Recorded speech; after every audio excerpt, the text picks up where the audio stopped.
ఓం నమః శివాయ. ఓం నమో నారాయణాయ. కర్మ నరదృష్టి నివారణ కాళభైరవాయ నమో నమః. ఓం గురు అరిష్టేతు సంప్రాప్తే గురు పూజాంచ కారయేత్. గురుధ్యానం ప్రవక్ష్యామి. విద్యా ఉద్యోగ విదేశీయాన రాజసన్మానోత్సవ గజసన్మానోత్సవ వివాహ తదనంతర పుత్ర పుత్రిక సంతాన సంబంధిత అరిష్ట దోషపీడోప ఉపశాంతయే. హరి ఓం. మా ఛానల్కి స్వాగతం. చూస్తున్న వీక్షకులకు ప్రేక్షకులకు ప్రియ కాళభైరవ భగవద్బంధులకి స్వాగతం పలుకుతూ మమ్మల్ని ఎంతగానో ఆదరిస్తూ ఉండబడినటువంటి ప్రియ సోదర సోదరీమణులకు, సనాతన ధర్మ సంరక్షకులకు, జ్యోతిష్ అభిమానులకు, పుష్కర స్నానం చేసేటువంటి ఆధ్యాత్మిక భగవద్బంధువులకి, అంటే 12 ఏళ్ళకు ఒకసారి మనకు పుష్కరాలు వస్తూ ఉంటాయి. కుంభమేళ, అర్ధ కుంభమేళ, మహాకుంభమేళలో స్నానం చేసే వారందరికీ మరొక్కసారి చిన్న విన్నపం ఏమిటయ్యారగా, వృషభ రాశిలో నుంచి దేవగురు బృహస్పతి మిథున రాశిలోకి ప్రవేశం జరుగుతుంది కనుక మనకు సరస్వతి మాత అంటే సరస్వతి నది పుష్కర మహోత్సవ కార్యక్రమాలు జరుగుతూ ఉన్నాయి. కనుక మనకు తెలంగాణ రాష్ట్రంలో కాళేశ్వరం దగ్గర మనకు అంతర్వాహినిగా సరస్వతి నది పుష్కర మహోత్సవ కార్యక్రమాలు గవర్నమెంట్ వారు కూడా పెద్ద ఎత్తున ఏర్పాట్లు చేయడం జరుగుతుంది. కనుక మనమందరము కూడా మే నెల 15వ తారీఖు నుండి 27వ తారీఖు వరకు మన వీలును బట్టి వెళ్ళి పుష్కర స్నానాన్ని ఆచరింపజేసుకొని ముక్కోటి దేవతల యొక్క ఆశీస్సులు, పుష్కరుడి యొక్క ఆశీస్సులు పొందాలని కోరుకుంటూ, అందరిపైనను 12 రాశులపైనను, ఈ భూమండలం మీద ఉండబడినటువంటి అనేక జంతువులపైనను, పక్షులపైనను, ప్రకృతిపైనను దేవగురు బృహస్పతి యొక్క ఆశీస్సులు ఉండాలని కోరుకుంటూ, అందరినీ చల్లగా ఆశీర్వదించమని కోరుకుంటూ మనము స్వామివారిని వేడుకుందాం. 12 రాశుల్లో గ్రహ గమనాలు ఓసారి వీక్షింపజేద్దాం. 15/5/2025 నుండి 31/5/2025 వరకు 12 రాశుల్లో గ్రహ గమనాల్ని మరొక్కసారి వీక్షింపచేద్దాం.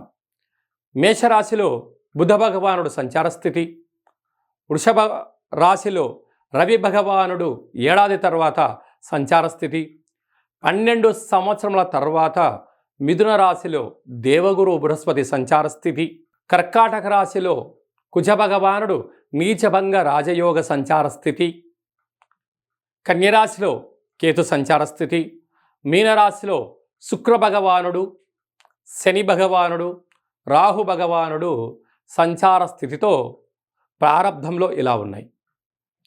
19వ తారీఖు 5వ నెల 2025 నుండి రాహు భగవానుడు కుంభరాశిలోకి సంచార స్థితి, కేతు భగవానుడు సింహరాశిలో సంచార స్థితితో 12 రాశుల్లో గ్రహ గమనాలను మనం ఒకసారి వీక్షింపచేసాం. కర్కాటక రాశి వారికి వ్యయంలో దేవగురు బృహస్పతి 12 సంవత్సరాల తర్వాత సంచారం చేయడం వల్ల గురువు యొక్క ఆశీస్సులు ఎలా పొందాలి, ఐశ్వర్యానికి ఆనందానికి కేంద్రబిందువు ఎలా అవ్వాలో ఈ వీడియోలో సవివరంగా సంపూర్ణంగా తెలుసుకుందాం.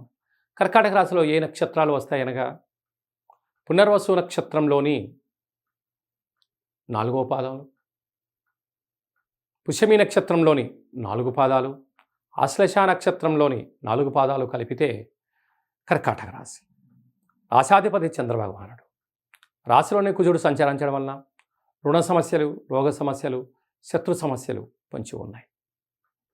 కనుక వీలైనంత వరకు ఆవేశానికి దూరంగా ఉండాలి. తృతీయంలో కేతు సంచార స్థితి, అన్నదమ్ములతో అత్యాచారాలతో ప్రేమపూర్వకంగా ఆధ్యాత్మికంగా గౌరవాన్ని ఇచ్చిపుచ్చుకోగలగాలి. అలాగా భాగ్యస్థానంలో త్రిగ్రహ సంచార స్థితి, భార్యాభర్తల మధ్య అన్యోన్యత, ఏదైనా చిన్న చిన్న విషయాలకు ఆందోళన తగదు, పెట్టుబడులు ఆకర్షణ విషయంలో విజయం మీ సొంతం కాబోతుంది.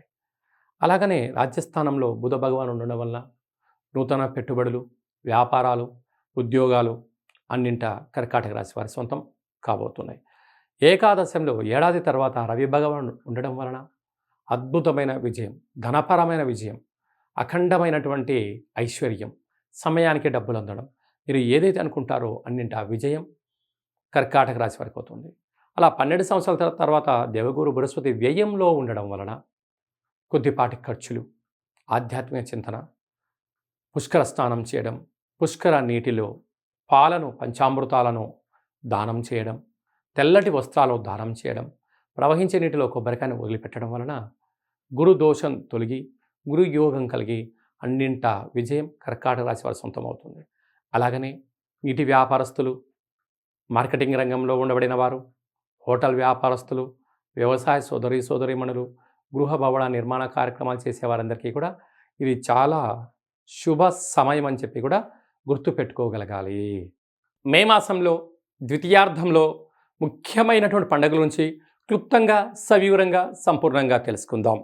మనకు విశేషంగా 20వ తారీఖున వైశాఖ మాస బహుళ అష్టమి, అలాగనే 27వ తారీఖున వైశాఖ మాస కృష్ణపక్ష అమావాస్య సందర్భంగా మనమందరము కూడా గృహాన్ని శుద్ధిగా పెట్టుకొని కాళభైరవ స్వామి స్మరణ, ధ్యానము, కాళభైరవ స్వామి అష్టకాన్ని వినడం, సునకపు మహారాజు గారికి ఆహారాన్ని ఏర్పాటు చేయడం, అలాగనే కాకి వాహన దేవతకు ఆహారాన్ని ఏర్పాటు చేయడం వలన సంచిత కర్మ, ప్రారబ్ధ కర్మ, ఆగమిక కర్మలు తొలగిపోతాయని చెప్పి గమనించాలి.